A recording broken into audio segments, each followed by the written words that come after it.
Dalam kurun waktu 4 tahun, tol Trans Jawa tersambung hingga gerbang tol Probolinggo Timur. Total panjangnya hampir 900 km. Tidak heran apabila optimisme pun mencuat, sebab kini tinggal menuntaskan potongan kecil Pulau Jawa, yaitu tol Probolinggo Banyuwangi atau Probowangi dalam kurun waktu 1 hingga 2 tahun.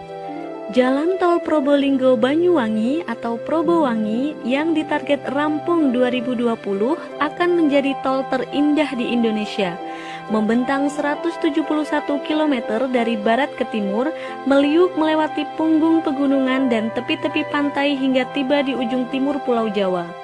Meski begitu, membangun jalan yang membelah bumi Blambangan Raya tak semudah membalik telapak tangan.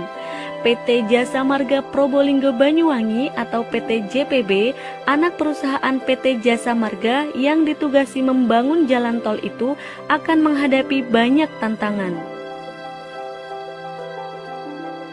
Bergerak ke timur selepas Desa Binor di Kecamatan Paiton, Probolinggo, tim konstruksi akan dihadang kaki pegunungan Iyang Argopuro di samping kompleks pembangkit listrik tenaga uap PLTU Paiton.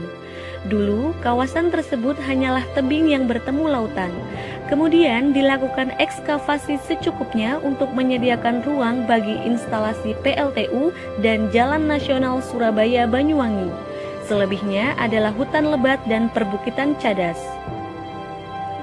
Kemudian, tol Probowangi akan meliuk mendaki punggung gunung lurus di areal sebelah selatan Jalan Nasional, melewati kompleks transmisi listrik PLTU Paiton. Gunung lurus tak semudah itu dilewati. Jika lembah tidak terlalu curam, jalan akan menuruni lembah. Namun, jika dianggap terlalu curam, akan dibangun jembatan layang. Rencananya, JPB membuat jembatan yang melayang di atas ceruk lembah Gunung Lurus. Kalau benar jadi, pemandangan akan seindah jembatan di tol Cipularang.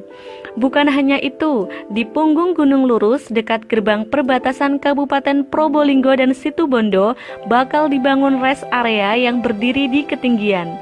Dari rest area tersebut, pengguna jalan tol bisa mendapatkan pemandangan Laut Selat Madura. Terus ke utara, jalan tol memasuki tantangan lain, yakni melintasi Gunung Ringgit alias Gunung Putri Tidur di kawasan Pasir Putih, Bungatan, Situbondo. Selepas besuki saja, sudah terlihat leher dan dagu sang Putri Tidur, menjulang tinggi di kejauhan. Pengguna jalan tol bisa menikmati pemandangan sawah di bawah kaki pegunungan dari rest area Melandingan. Hanya terdapat beberapa ratus meter lahan datar antara kaki Gunung Ringgit dan kawasan pesisir Pasir Putih. Itu pun beberapa sudah ditempati jalan nasional. PT JPB akan membuat akses masuk tol di dekat kawasan pantai Pasir Putih dekat Hotel Papin. Diharapkan para pengguna jalan tol yang ingin melepas lelah bisa keluar sejenak menuju kawasan pantai Pasir Putih. Kawasan wisata itu pun bakal tumbuh pesat. Tantangan terberat barangkali adalah selepas Kecamatan Asembagus Situbondo, yakni kawasan Taman Nasional Baluran. Di tengah kawasan Taman Nasional, PT JPB membangun akses tol di dekat Waduk Bajulmati. Pengguna bisa keluar tol dan mampir di kawasan hijau tersebut untuk sekedar melepas lelah. Ke timur lagi, sebuah rest area akan dibangun di dekat kawasan Pantai Watu Dodol. Lagi-lagi dengan pemandangan laut yang luar biasa. Setelah melewati kegelapan rimba Baluran, jalan tol akhirnya menemui garis finish di Pelabuhan Ketapang, Banyuwangi.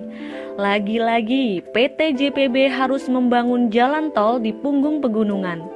Di Ketapang, trase jalan tol rencananya melewati kaki Gunung Ijen sekitar 500 meter di barat jalan nasional. Saat ini, area calon jalan tol masih berupa tebing, pepohonan, dan saluran sutet. Namun, jika kita menoleh ke arah timur, pemandangan Selat Bali akan terhampar sempurna tanpa halangan. Kapal-kapal feri berlayar menerjang arus Selat Bali. Selepas subuh, matahari akan muncul mewarnai tiang-tiang kapal dan dek-dek pelabuhan, menampakkan citra